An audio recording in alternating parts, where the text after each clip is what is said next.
Silicon ಸಿಟಿಯಲ್ಲಿ ಸಮೀಕ್ಷೆಯನ್ನ ಮುಗಿಸೋದಕ್ಕೆ ಬಹಳ ದೊಡ್ಡ ಸರ್ಕಸ್ ಮಾಡಬೇಕಾಗಿ ಬರ್ತಾ ಇದೆ.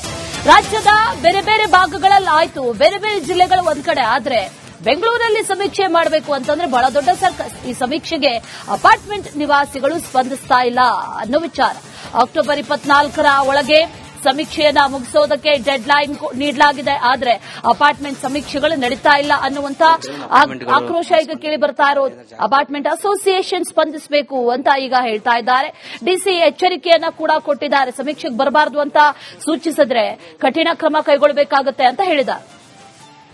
ಕೆಲವೊಂದು ಅಪಾರ್ಟ್ಮೆಂಟ್ಗಳು ಸ್ಪಂದನೆ ನೀಡ್ತಿಲ್ಲ, ಅಲ್ಲಿ ಏನಾದ್ರು ಜಾಗೃತಿ ಅಭಿಯಾನ ಸರ್ ಮತ್ತೊಂದು ಕಡೆ ಮಾಡ್ತಾರೆ ಸರ್. ಯಾಕಂದ್ರೆ ಈ ಮಂತ್ 24ರೊಳಗೆ ಮುಗಿಸಬೇಕಂತ ಒಂದು ಡೆಡ್ ಲೈನ್ ಇದೆ. ಈಗ ಸಾರ್ವಜನಿಕರು ಏನು ಅಸೋಸಿಯೇಷನ್ ಏನಿದ್ರು ಅವರು ಕೆಲವು ಅಪಾರ್ಟ್ಮೆಂಟ್ಗಳಲ್ಲಿ ಬಿಡೋದಿಲ್ಲ ಅಂತ ಹೇಳಿದ್ರು, ಅವ್ರಿಗೆ ಕನ್ವಿನ್ಸ್ ಮಾಡಿದ್ವಿ. ಯಾವುದೇ ಕಾರಣಕ್ಕೂ ಅಸೋಸಿಯೇಷನ್ ಆಗಿ ನೀವು ನಿರ್ಧಾರ ತೆಗೆದುಕೊಳ್ಬೇಡಿ, ಇಂಡಿವಿಜುವಲ್ ಆಗಿ ಅವ್ರ ಮನೆಯವರು ನಾವು ಮಾಡೋದಿಲ್ಲ ಅಂತ ಹೇಳಿದ್ರೆ ಅಂತದ್ನ ನಾನು ಒಪ್ತೀನಿ, ಯಾರಿಗೂ ಒತ್ತಾಯ ಮಾಡೋದಿಲ್ಲ ಹೈಕೋರ್ಟ್ ಆದೇಶ ಪ್ರಕಾರ. ಆದ್ರೆ ಅಸೋಸಿಯೇಷನ್ ಅವರು ಒಳಗಡೆ ಬರಬಾರ್ದು, ನಾವು ಬಿಡೋದಿಲ್ಲ ಮಾಡೋದಿಲ್ಲ ಅಂತಂದ್ರೆ ಅಂತವ್ರ ಮೇಲೆ ಕಠಿಣ ಕ್ರಮ ಜರುಗಿಸ್ತೇವೆ ಅಂತ ಸೂಚನೆ ಕೊಟ್ಟಿದ್ದೆ. ಎಲ್ಲಾ ಅಪಾರ್ಟ್ಮೆಂಟ್ ಈಗ ಒಳಗಡೆ ಬಿಟ್ಟಿದ್ದಾರೆ. ನಾವು ಎಷ್ಟು ಜನ ಕೊಟ್ಟಿದ್ದಾರೆ ಅವ್ರು ಸರ್ವೆ ಮಾಡಿದ್ವಿ. ಯಾರು ಕೊಡೋದಿಲ್ಲ ಅಂತ ಹೇಳಿದ್ದಾರೆ ಅವ್ರ ಜೊತೆಗೆ ಒಂದು ಪ್ರಮಾಣ ಪತ್ರ ತೆಗೆದುಕೊಂಡಿದ್ದೀವಿ. ಅವ್ರ ಜೊತೆಗೆ ಅದನ್ನ ಕ್ಲೋಸ್ ಮಾಡುವಂತ ಕೆಲಸ ಮಾಡಿದ್ದಾರೆ. ಕೆಲವೊಂದು ಅಪಾರ್ಟ್ಮೆಂಟ್ಗಳು ಸ್ಪಂದನೆ ನೀಡ್ತಿಲ್ಲ, ಅಲ್ಲಿ ಏನಾದ್ರು ಜಾಗೃತಿ ಅಭಿಯಾನ ಸರ್ ಮತ್ತೊಂದು ಕಡೆ ಮಾಡ್ತಾರೆ ಸರ್. ಯಾಕಂದ್ರೆ ಈ ಮಂತ್ 24ರೊಳಗೆ ಮುಗಿಸಬೇಕಂತ ಒಂದು ಡೆಡ್ ಲೈನ್ ಇದೆ. ಈಗ ಸಾರ್ವಜನಿಕ ಸಿಲಿಕಾನ್ ಸಿಟಿಯಲ್ಲಿ ಸಮೀಕ್ಷೆಯನ್ನ ಮುಗಿಸೋದಕ್ಕೆ ಬಹಳ ದೊಡ್ಡ ಸರ್ಕಸ್ ಮಾಡಬೇಕಾಗಿ ಬರ್ತಾ ಇದೆ. ರಾಜ್ಯದ ಬೇರೆ ಬೇರೆ ಭಾಗಗಳಲ್ಲಿ ಆಯ್ತು, ಬೇರೆ ಬೇರೆ ಜಿಲ್ಲೆಗಳು ಒಂದ್ ಕಡೆ ಆದ್ರೆ ಬೆಂಗಳೂರಲ್ಲಿ ಸಮೀಕ್ಷೆ ಮಾಡಬೇಕು ಅಂತಂದ್ರೆ ಬಹಳ ದೊಡ್ಡ ಸರ್ಕಸ್. ಈ ಸಮೀಕ್ಷೆಗೆ ಅಪಾರ್ಟ್ಮೆಂಟ್ ನಿವಾಸಿಗಳು ಸ್ಪಂದಿಸ್ತಾ ಇಲ್ಲ ಅನ್ನೋ ವಿಚಾರ. ಅಕ್ಟೋಬರ್ 24ರ ಒಳಗೆ ಸಮೀಕ್ಷೆಯನ್ನ ಮುಗಿಸೋದಕ್ಕೆ ಡೆಡ್ ಲೈನ್ ನೀಡಲಾಗಿದೆ. ಆದ್ರೆ ಅಪಾರ್ಟ್ಮೆಂಟ್ ಸಮೀಕ್ಷೆಗಳು ನಡೀತಾ ಇಲ್ಲ ಅನ್ನುವಂತ ಆಕ್ರೋಶ ಈಗ ಕೇಳಿ ಬರ್ತಾ ಇರೋದು. ಅಪಾರ್ಟ್ಮೆಂಟ್ ಅಸೋಸಿಯೇಷನ್ ಸ್ಪಂದಿಸಬೇಕು ಅಂತ ಈಗ ಹೇಳ್ತಾ ಇದ್ದಾರೆ. ಡಿಸಿ ಎಚ್ಚರಿಕೆಯನ್ನ ಕೂಡ ಕೊಟ್ಟಿದ್ದಾರೆ. ಸಮೀಕ್ಷೆಗೆ ಬರಬಾರದು ಅಂತ ಸೂಚಿಸಿದ್ರೆ ಕಠಿಣ ಕ್ರಮ ಕೈಗೊಳ್ಳಬೇಕಾಗುತ್ತೆ ಅಂತ ಹೇಳಿದ್ದಾರೆ. ಕೆಲವೊಂದು ಅಪಾರ್ಟ್ಮೆಂಟ್ಗಳು ಸ್ಪಂದನೆ ನೀಡ್ತಿಲ್ಲ, ಅಲ್ಲಿ ಏನಾದ್ರು ಜಾಗೃತಿ ಅಭಿಯಾನ ಸರ್ ಮತ್ತೊಂದು ಕಡೆ ಮಾಡ್ತಾರೆ ಸರ್. ಯಾಕಂದ್ರೆ ಈ ಮಂತ್ 24ರೊಳಗೆ ಮುಗಿಸಬೇಕಂತ ಒಂದು ಡೆಡ್ ಲೈನ್ ಇದೆ. ಈಗ ಸಾರ್ವಜನಿಕರು ಏನು ಅಸೋಸಿಯೇಷನ್ ಏನಿದ್ರು ಅವರು ಕೆಲವು ಅಪಾರ್ಟ್ಮೆಂಟ್ಗಳಲ್ಲಿ ಬಿಡೋದಿಲ್ಲ ಅಂತ ಹೇಳಿದ್ರು, ಅವ್ರಿಗೆ ಕನ್ವಿನ್ಸ್ ಮಾಡಿದ್ವಿ. ಯಾವುದೇ ಕಾರಣಕ್ಕೂ ಅಸೋಸಿಯೇಷನ್ ಆಗಿ ನೀವು ನಿರ್ಧಾರ ತೆಗೆದುಕೊಳ್ಬೇಡಿ, ಇಂಡಿವಿಜುವಲ್ ಆಗಿ ಅವ್ರ ಮನೆಯವರು ನಾವು ಮಾಡೋದಿಲ್ಲ ಅಂತ ಹೇಳಿದ್ರೆ ಅಂತದ್ನ ನಾನು ಒಪ್ತೀನಿ, ಯಾರಿಗೂ ಒತ್ತಾಯ ಮಾಡೋದಿಲ್ಲ ಹೈಕೋರ್ಟ್ ಆದೇಶ ಪ್ರಕಾರ. ಆದ್ರೆ ಅಸೋಸಿಯೇಷನ್ ಅವರು ಒಳಗಡೆ ಬರಬಾರ್ದು, ನಾವು ಬಿಡೋದಿಲ್ಲ ಮಾಡೋದಿಲ್ಲ ಅಂತಂದ್ರೆ ಅಂತವ್ರ ಮೇಲೆ ಕಠಿಣ ಕ್ರಮ ಜರುಗಿಸ್ತೇವೆ ಅಂತ ಸೂಚನೆ ಕೊಟ್ಟಿದ್ದೆ. ಎಲ್ಲಾ ಅಪಾರ್ಟ್ಮೆಂಟ್ ಈಗ ಒಳಗಡೆ ಬಿಟ್ಟಿದ್ದಾರೆ. ನಾವು ಎಷ್ಟು ಜನ ಕೊಟ್ಟಿದ್ದಾರೆ ಅವ್ರು ಸರ್ವೆ ಮಾಡಿದ್ವಿ. ಯಾರು ಕೊಡೋದಿಲ್ಲ ಅಂತ ಹೇಳಿದ್ದಾರೆ ಅವ್ರ ಜೊತೆಗೆ ಒಂದು ಪ್ರಮಾಣ ಪತ್ರ ತೆಗೆದುಕೊಂಡಿದ್ದೀವಿ. ಅವ್ರ ಜೊತೆಗೆ ಅದನ್ನ ಕ್ಲೋಸ್ ಮಾಡುವಂತ ಕೆಲಸ ಮಾಡಿದ್ದಾರೆ. ಕೆಲವೊಂದು ಅಪಾರ್ಟ್ಮೆಂಟ್ಗಳು ಸ್ಪಂದನೆ ನೀಡ್ತಿಲ್ಲ, ಅಲ್ಲಿ ಏನಾದ್ರು ಜಾಗೃತಿ ಅಭಿಯಾನ ಸರ್ ಮತ್ತೊಂದು ಕಡೆ ಮಾಡ್ತಾರೆ ಸರ್. ಯಾಕಂದ್ರೆ ಈ ಮಂತ್ 24ರೊಳಗೆ ಮುಗಿಸಬೇಕಂತ ಒಂದು ಡೆಡ್ ಲೈನ್ ಇದೆ. ಈಗ ಸಾರ್ವಜನಿಕ ಸಿಲಿಕಾನ್ ಸಿಟಿಯಲ್ಲಿ ಸಮೀಕ್ಷೆಯನ್ನ ಮುಗಿಸೋದಕ್ಕೆ ಬಹಳ ದೊಡ್ಡ ಸರ್ಕಸ್ ಮಾಡಬೇಕಾಗಿ ಬರ್ತಾ ಇದೆ. ರಾಜ್ಯದ ಬೇರೆ ಬೇರೆ ಭಾಗಗಳಲ್ಲಿ ಆಯ್ತು, ಬೇರೆ ಬೇರೆ ಜಿಲ್ಲೆಗಳು ಒಂದ್ ಕಡೆ ಆದ್ರೆ ಬೆಂಗಳೂರಲ್ಲಿ ಸಮೀಕ್ಷೆ ಮಾಡಬೇಕು ಅಂತಂದ್ರೆ ಬಹಳ ದೊಡ್ಡ ಸರ್ಕಸ್. ಈ ಸಮೀಕ್ಷೆಗೆ ಅಪಾರ್ಟ್ಮೆಂಟ್ ನಿವಾಸಿಗಳು ಸ್ಪಂದಿಸ್ತಾ ಇಲ್ಲ ಅನ್ನೋ ವಿಚಾರ. ಅಕ್ಟೋಬರ್ 24ರ ಒಳಗೆ ಸಮೀಕ್ಷೆಯನ್ನ ಮುಗಿಸೋದಕ್ಕೆ ಡೆಡ್ ಲೈನ್ ನೀಡಲಾಗಿದೆ. ಆದ್ರೆ ಅಪಾರ್ಟ್ಮೆಂಟ್ ಸಮೀಕ್ಷೆಗಳು ನಡೀತಾ ಇಲ್ಲ ಅನ್ನುವಂತ ಆಕ್ರೋಶ ಈಗ ಕೇಳಿ ಬರ್ತಾ ಇರೋದು. ಅಪಾರ್ಟ್ಮೆಂಟ್ ಅಸೋಸಿಯೇಷನ್ ಸ್ಪಂದಿಸಬೇಕು ಅಂತ ಈಗ ಹೇಳ್ತಾ ಇದ್ದಾರೆ. ಡಿಸಿ ಎಚ್ಚರಿಕೆಯನ್ನ ಕೂಡ ಕೊಟ್ಟಿದ್ದಾರೆ. ಸಮೀಕ್ಷೆಗೆ ಬರಬಾರದು ಅಂತ ಸೂಚಿಸಿದ್ರೆ ಕಠಿಣ ಕ್ರಮ ಕೈಗೊಳ್ಳಬೇಕಾಗುತ್ತೆ ಅಂತ ಹೇಳಿದ್ದಾರೆ.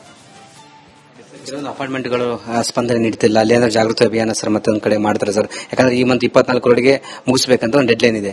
ಈಗ ಸಾರ್ವಜನಿಕರು ಏನು ಅಸೋಸಿಯೇಷನ್ ಏನಿದ್ರು ಅವರು ಕೆಲವು ಅಪಾರ್ಟ್ಮೆಂಟ್ಗಳಲ್ಲಿ ಬಿಡೋದಿಲ್ಲ ಅಂತ ಹೇಳಿದ್ರು, ಅವ್ರಿಗೆ ಕನ್ವಿನ್ಸ್ ಮಾಡಿದ್ವಿ. ಯಾವುದೇ ಕಾರಣಕ್ಕೂ ಅಸೋಸಿಯೇಷನ್ ಆಗಿ ನೀವು ನಿರ್ಧಾರ ತೆಗೆದುಕೊಳ್ಬೇಡಿ, ಇಂಡಿವಿಜುವಲ್ ಆಗಿ ಅವ್ರ ಮನೆಯವರು ನಾವು ಮಾಡೋದಿಲ್ಲ ಅಂತ ಹೇಳಿದ್ರೆ ಅಂತದ್ನ ನಾನು ಒಪ್ತೀನಿ, ಯಾರಿಗೂ ಒತ್ತಾಯ ಮಾಡೋದಿಲ್ಲ ಹೈಕೋರ್ಟ್ ಆದೇಶ ಪ್ರಕಾರ. ಆದ್ರೆ ಅಸೋಸಿಯೇಷನ್ ಅವರು ಒಳಗಡೆ ಬರಬಾರ್ದು, ನಾವು ಬಿಡೋದಿಲ್ಲ ಮಾಡೋದಿಲ್ಲ ಅಂತಂದ್ರೆ ಅಂತವ್ರ ಮೇಲೆ ಕಠಿಣ ಕ್ರಮ ಜರುಗಿಸ್ತೇವೆ ಅಂತ ಸೂಚನೆ ಕೊಟ್ಟಿದ್ದೆ. ಎಲ್ಲಾ ಅಪಾರ್ಟ್ಮೆಂಟ್ ಈಗ ಒಳಗಡೆ ಬಿಟ್ಟಿದ್ದಾರೆ. ನಾವು ಎಷ್ಟು ಜನ ಕೊಟ್ಟಿದ್ದಾರೆ ಅವ್ರು ಸರ್ವೆ ಮಾಡಿದ್ವಿ. ಯಾರು ಕೊಡೋದಿಲ್ಲ ಅಂತ ಹೇಳಿದ್ದಾರೆ ಅವ್ರ ಜೊತೆಗೆ ಒಂದು ಪ್ರಮಾಣ ಪತ್ರ ತೆಗೆದುಕೊಂಡಿದ್ದೀವಿ.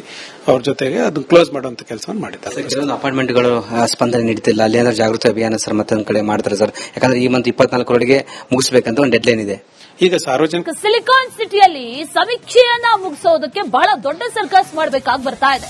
ರಾಜ್ಯದ ಬೇರೆ ಬೇರೆ ಭಾಗಗಳಲ್ಲಿ ಆಯ್ತು, ಬೇರೆ ಬೇರೆ ಜಿಲ್ಲೆಗಳು ಒಂದ್ ಕಡೆ ಆದ್ರೆ ಬೆಂಗಳೂರಲ್ಲಿ ಸಮೀಕ್ಷೆ ಮಾಡಬೇಕು ಅಂತಂದ್ರೆ ಬಹಳ ದೊಡ್ಡ ಸರ್ಕಸ್. ಈ ಸಮೀಕ್ಷೆಗೆ ಅಪಾರ್ಟ್ಮೆಂಟ್ ನಿವಾಸಿಗಳು ಸ್ಪಂದಿಸ್ತಾ ಇಲ್ಲ ಅನ್ನೋ ವಿಚಾರ. ಅಕ್ಟೋಬರ್ 24ರ ಒಳಗೆ ಸಮೀಕ್ಷೆಯನ್ನ ಮುಗಿಸೋದಕ್ಕೆ ಡೆಡ್ ಲೈನ್ ನೀಡಲಾಗಿದೆ. ಆದ್ರೆ ಅಪಾರ್ಟ್ಮೆಂಟ್ ಸಮೀಕ್ಷೆಗಳು ನಡೀತಾ ಇಲ್ಲ ಅನ್ನುವಂತ ಆಕ್ರೋಶ ಈಗ ಕೇಳಿ ಬರ್ತಾ ಇರೋದು. ಅಪಾರ್ಟ್ಮೆಂಟ್ ಅಸೋಸಿಯೇಷನ್ ಸ್ಪಂದಿಸಬೇಕು ಅಂತ ಈಗ ಹೇಳ್ತಾ ಇದ್ದಾರೆ. ಡಿಸಿ ಎಚ್ಚರಿಕೆಯನ್ನ ಕೂಡ ಕೊಟ್ಟಿದ್ದಾರೆ. ಸಮೀಕ್ಷೆಗೆ ಬರಬಾರದು ಅಂತ ಸೂಚಿಸಿದ್ರೆ ಕಠಿಣ ಕ್ರಮ ಕೈಗೊಳ್ಳಬೇಕಾಗುತ್ತೆ ಅಂತ ಹೇಳಿದ್ದಾರೆ. ಕೆಲವೊಂದು ಅಪಾರ್ಟ್ಮೆಂಟ್ಗಳು ಸ್ಪಂದನೆ ನೀಡ್ತಿಲ್ಲ, ಅಲ್ಲಿ ಏನಾದ್ರು ಜಾಗೃತಿ ಅಭಿಯಾನ ಸರ್ ಮತ್ತೊಂದು ಕಡೆ ಮಾಡ್ತಾರೆ ಸರ್. ಯಾಕಂದ್ರೆ ಈ ಮಂತ್ 24 ಮುಗಿಸಬೇಕಂತ ಒಂದು ಡೆಡ್ ಲೈನ್ ಇದೆ. ಈಗ ಸಾರ್ವಜನಿಕರು ಏನು ಅಸೋಸಿಯೇಷನ್ ಏನಿದ್ರು ಅವರು ಕೆಲವು ಅಪಾರ್ಟ್ಮೆಂಟ್ಗಳಲ್ಲಿ ಬಿಡೋದಿಲ್ಲ ಅಂತ ಹೇಳಿದ್ರು, ಅವ್ರಿಗೆ ಕನ್ವಿನ್ಸ್ ಮಾಡಿದ್ವಿ. ಯಾವುದೇ ಕಾರಣಕ್ಕೂ ಅಸೋಸಿಯೇಷನ್ ಆಗಿ ನೀವು ನಿರ್ಧಾರ ತೆಗೆದುಕೊಳ್ಬೇಡಿ, ಇಂಡಿವಿಜುವಲ್ ಆಗಿ ಅವ್ರ ಮನೆಯವರು ನಾವು ಮಾಡೋದಿಲ್ಲ ಅಂತ ಹೇಳಿದ್ರೆ ಅಂತದ್ನ ನಾನು ಒಪ್ತೀನಿ, ಯಾರಿಗೂ ಒತ್ತಾಯ ಮಾಡೋದಿಲ್ಲ ಹೈಕೋರ್ಟ್ ಆದೇಶ ಪ್ರಕಾರ. ಆದ್ರೆ ಅಸೋಸಿಯೇಷನ್ ಅವರು ಒಳಗಡೆ ಬರಬಾರ್ದು, ನಾವು ಬಿಡೋದಿಲ್ಲ ಮಾಡೋದಿಲ್ಲ ಅಂತಂದ್ರೆ ಅಂತವ್ರ ಮೇಲೆ ಕಠಿಣ ಕ್ರಮ ಜರುಗಿಸ್ತೇವೆ ಅಂತ ಸೂಚನೆ ಕೊಟ್ಟಿದ್ದೆ. ಎಲ್ಲಾ ಅಪಾರ್ಟ್ಮೆಂಟ್ ಈಗ ಒಳಗಡೆ ಬಿಟ್ಟಿದ್ದಾರೆ. ನಾವು ಎಷ್ಟು ಜನ ಕೊಟ್ಟಿದ್ದಾರೆ ಅವ್ರು ಸರ್ವೆ ಮಾಡಿದ್ವಿ. ಯಾರು ಕೊಡೋದಿಲ್ಲ ಅಂತ ಹೇಳಿದ್ದಾರೆ ಅವ್ರ ಜೊತೆಗೆ ಒಂದು ಪ್ರಮಾಣ ಪತ್ರ ತೆಗೆದುಕೊಂಡಿದ್ದೀವಿ. ಅವ್ರ ಜೊತೆಗೆ ಅದನ್ನ ಕ್ಲೋಸ್ ಮಾಡುವಂತ ಕೆಲಸ ಮಾಡಿದ್ದಾರೆ. ಕೆಲವೊಂದು ಅಪಾರ್ಟ್ಮೆಂಟ್ಗಳು ಸ್ಪಂದನೆ ನೀಡ್ತಿಲ್ಲ, ಅಲ್ಲಿ ಏನಾದ್ರು ಜಾಗೃತಿ ಅಭಿಯಾನ ಸರ್ ಮತ್ತೊಂದು ಕಡೆ ಮಾಡ್ತಾರೆ ಸರ್. ಯಾಕಂದ್ರೆ ಈ ಮಂತ್ 24 ಮುಗಿಸಬೇಕಂತ ಒಂದು ಡೆಡ್ ಲೈನ್ ಇದೆ. ಈಗ ಸಾರ್ವಜನಿಕ ಸಿಲಿಕಾನ್ ಸಿಟಿಯಲ್ಲಿ ಸಮೀಕ್ಷೆಯನ್ನ ಮುಗಿಸೋದಕ್ಕೆ ಬಹಳ ದೊಡ್ಡ ಸರ್ಕಸ್ ಮಾಡಬೇಕಾಗಿ ಬರ್ತಾ ಇದೆ. ರಾಜ್ಯದ ಬೇರೆ ಬೇರೆ ಭಾಗಗಳಲ್ಲಿ ಆಯ್ತು, ಬೇರೆ ಬೇರೆ ಜಿಲ್ಲೆಗಳು ಒಂದ್ ಕಡೆ ಆದ್ರೆ ಬೆಂಗಳೂರಲ್ಲಿ ಸಮೀಕ್ಷೆ ಮಾಡಬೇಕು ಅಂತಂದ್ರೆ ಬಹಳ ದೊಡ್ಡ ಸರ್ಕಸ್. ಈ ಸಮೀಕ್ಷೆಗೆ ಅಪಾರ್ಟ್ಮೆಂಟ್ ನಿವಾಸಿಗಳು ಸ್ಪಂದಿಸ್ತಾ ಇಲ್ಲ ಅನ್ನೋ ವಿಚಾರ. ಅಕ್ಟೋಬರ್ 24 ಒಳಗೆ ಸಮೀಕ್ಷೆಯನ್ನ ಮುಗಿಸೋದಕ್ಕೆ ಡೆಡ್ ಲೈನ್ ನೀಡಲಾಗಿದೆ. ಆದ್ರೆ ಅಪಾರ್ಟ್ಮೆಂಟ್ ಸಮೀಕ್ಷೆಗಳು ನಡೀತಾ ಇಲ್ಲ ಅನ್ನುವಂತ ಆಕ್ರೋಶ ಈಗ ಕೇಳಿ ಬರ್ತಾ ಇರೋದು. ಅಪಾರ್ಟ್ಮೆಂಟ್ ಅಸೋಸಿಯೇಷನ್ ಸ್ಪಂದಿಸಬೇಕು ಅಂತ ಈಗ ಹೇಳ್ತಾ ಇದ್ದಾರೆ. ಡಿಸಿ ಎಚ್ಚರಿಕೆಯನ್ನ ಕೂಡ ಕೊಟ್ಟಿದ್ದಾರೆ. ಸಮೀಕ್ಷೆಗೆ ಬರಬಾರದು ಅಂತ ಸೂಚಿಸಿದ್ರೆ ಕಠಿಣ ಕ್ರಮ ಕೈಗೊಳ್ಳಬೇಕಾಗುತ್ತೆ ಅಂತ ಹೇಳಿದ್ದಾರೆ. ಕೆಲವೊಂದು ಅಪಾರ್ಟ್ಮೆಂಟ್ಗಳು ಸ್ಪಂದನೆ ನೀಡ್ತಿಲ್ಲ, ಅಲ್ಲಿ ಏನಾದ್ರು ಜಾಗೃತಿ ಅಭಿಯಾನ ಸರ್ ಮತ್ತೊಂದು ಕಡೆ ಮಾಡ್ತಾರೆ ಸರ್. ಯಾಕಂದ್ರೆ ಈ ಮಂತ್ 24 ಮುಗಿಸಬೇಕಂತ ಒಂದು ಡೆಡ್ ಲೈನ್ ಇದೆ. ಈಗ ಸಾರ್ವಜನಿಕರು ಏನು ಅಸೋಸಿಯೇಷನ್ ಏನಿದ್ರು ಅವರು ಕೆಲವು ಅಪಾರ್ಟ್ಮೆಂಟ್ಗಳಲ್ಲಿ ಬಿಡೋದಿಲ್ಲ ಅಂತ ಹೇಳಿದ್ರು, ಅವ್ರಿಗೆ ಕನ್ವಿನ್ಸ್ ಮಾಡಿದ್ವಿ. ಯಾವುದೇ ಕಾರಣಕ್ಕೂ ಅಸೋಸಿಯೇಷನ್ ಆಗಿ ನೀವು ನಿರ್ಧಾರ ತೆಗೆದುಕೊಳ್ಬೇಡಿ, ಇಂಡಿವಿಜುವಲ್ ಆಗಿ ಅವ್ರ ಮನೆಯವರು ನಾವು ಮಾಡೋದಿಲ್ಲ ಅಂತ ಹೇಳಿದ್ರೆ ಅಂತದ್ನ ನಾನು ಒಪ್ತೀನಿ, ಯಾರಿಗೂ ಒತ್ತಾಯ ಮಾಡೋದಿಲ್ಲ ಹೈಕೋರ್ಟ್ ಆದೇಶ ಪ್ರಕಾರ. ಆದ್ರೆ ಅಸೋಸಿಯೇಷನ್ ಅವರು ಒಳಗಡೆ ಬರಬಾರ್ದು, ನಾವು ಬಿಡೋದಿಲ್ಲ ಮಾಡೋದಿಲ್ಲ ಅಂತಂದ್ರೆ ಅಂತವ್ರ ಮೇಲೆ ಕಠಿಣ ಕ್ರಮ ಜರುಗಿಸ್ತೇವೆ ಅಂತ ಸೂಚನೆ ಕೊಟ್ಟಿದ್ದೆ. ಎಲ್ಲಾ ಅಪಾರ್ಟ್ಮೆಂಟ್ ಈಗ ಒಳಗಡೆ ಬಿಟ್ಟಿದ್ದಾರೆ. ನಾವು ಎಷ್ಟು ಜನ ಕೊಟ್ಟಿದ್ದಾರೆ ಅವ್ರು ಸರ್ವೆ ಮಾಡಿದ್ವಿ. ಯಾರು ಕೊಡೋದಿಲ್ಲ ಅಂತ ಹೇಳಿದ್ದಾರೆ ಅವ್ರ ಜೊತೆಗೆ ಒಂದು ಪ್ರಮಾಣ ಪತ್ರ ತೆಗೆದುಕೊಂಡಿದ್ದೀವಿ. ಅವ್ರ ಜೊತೆಗೆ ಅದನ್ನ ಕ್ಲೋಸ್ ಮಾಡುವಂತ ಕೆಲಸ ಮಾಡಿದ್ದಾರೆ. ಕೆಲವೊಂದು ಅಪಾರ್ಟ್ಮೆಂಟ್ಗಳು ಸ್ಪಂದನೆ ನೀಡ್ತಿಲ್ಲ, ಅಲ್ಲಿ ಏನಾದ್ರು ಜಾಗೃತಿ ಅಭಿಯಾನ ಸರ್ ಮತ್ತೊಂದು ಕಡೆ ಮಾಡ್ತಾರೆ ಸರ್. ಯಾಕಂದ್ರೆ ಈ ಮಂತ್ 24 ಮುಗಿಸಬೇಕಂತ ಒಂದು ಡೆಡ್ ಲೈನ್ ಇದೆ. ಈಗ ಸಾರ್ವಜನಿಕ ಸಿಲಿಕಾನ್ ಸಿಟಿಯಲ್ಲಿ ಸಮೀಕ್ಷೆಯನ್ನ ಮುಗಿಸೋದಕ್ಕೆ ಬಹಳ ದೊಡ್ಡ ಸರ್ಕಸ್ ಮಾಡಬೇಕಾಗಿ ಬರ್ತಾ ಇದೆ. ರಾಜ್ಯದ ಬೇರೆ ಬೇರೆ ಭಾಗಗಳಲ್ಲಿ ಆಯ್ತು, ಬೇರೆ ಬೇರೆ ಜಿಲ್ಲೆಗಳು ಒಂದ್ ಕಡೆ ಆದ್ರೆ ಬೆಂಗಳೂರಲ್ಲಿ ಸಮೀಕ್ಷೆ ಮಾಡಬೇಕು ಅಂತಂದ್ರೆ ಬಹಳ ದೊಡ್ಡ ಸರ್ಕಸ್. ಈ ಸಮೀಕ್ಷೆಗೆ ಅಪಾರ್ಟ್ಮೆಂಟ್ ನಿವಾಸಿಗಳು ಸ್ಪಂದಿಸ್ತಾ ಇಲ್ಲ ಅನ್ನೋ ವಿಚಾರ. ಅಕ್ಟೋಬರ್ 24 ಒಳಗೆ ಸಮೀಕ್ಷೆಯನ್ನ ಮುಗಿಸೋದಕ್ಕೆ ಡೆಡ್ ಲೈನ್ ನೀಡಲಾಗಿದೆ. ಆದ್ರೆ ಅಪಾರ್ಟ್ಮೆಂಟ್ ಸಮೀಕ್ಷೆಗಳು ನಡೀತಾ ಇಲ್ಲ ಅನ್ನುವಂತ ಆಕ್ರೋಶ ಈಗ ಕೇಳಿ ಬರ್ತಾ ಇರೋದು. ಅಪಾರ್ಟ್ಮೆಂಟ್ ಅಸೋಸಿಯೇಷನ್ ಸ್ಪಂದಿಸಬೇಕು ಅಂತ ಈಗ ಹೇಳ್ತಾ ಇದ್ದಾರೆ. ಡಿಸಿ ಎಚ್ಚರಿಕೆಯನ್ನ ಕೂಡ ಕೊಟ್ಟಿದ್ದಾರೆ. ಸಮೀಕ್ಷೆಗೆ ಬರಬಾರದು ಅಂತ ಸೂಚಿಸಿದ್ರೆ ಕಠಿಣ ಕ್ರಮ ಕೈಗೊಳ್ಳಬೇಕಾಗುತ್ತೆ ಅಂತ ಹೇಳಿದ್ದಾರೆ. ಕೆಲವೊಂದು ಅಪಾರ್ಟ್ಮೆಂಟ್ಗಳು ಸ್ಪಂದನೆ ನೀಡ್ತಿಲ್ಲ, ಅಲ್ಲಿ ಏನಾದ್ರು ಜಾಗೃತಿ ಅಭಿಯಾನ ಸರ್ ಮತ್ತೊಂದು ಕಡೆ ಮಾಡ್ತಾರೆ ಸರ್. ಯಾಕಂದ್ರೆ ಈ ಮಂತ್ 24 ಮುಗಿಸಬೇಕಂತ ಒಂದು ಡೆಡ್ ಲೈನ್ ಇದೆ. ಈಗ ಸಾರ್ವಜನಿಕರು ಏನು ಅಸೋಸಿಯೇಷನ್ ಏನಿದ್ರು ಅವರು ಕೆಲವು ಅಪಾರ್ಟ್ಮೆಂಟ್ಗಳಲ್ಲಿ ಬಿಡೋದಿಲ್ಲ ಅಂತ ಹೇಳಿದ್ರು, ಅವ್ರಿಗೆ ಕನ್ವಿನ್ಸ್ ಮಾಡಿದ್ವಿ. ಯಾವುದೇ ಕಾರಣಕ್ಕೂ ಅಸೋಸಿಯೇಷನ್ ಆಗಿ ನೀವು ನಿರ್ಧಾರ ತೆಗೆದುಕೊಳ್ಬೇಡಿ,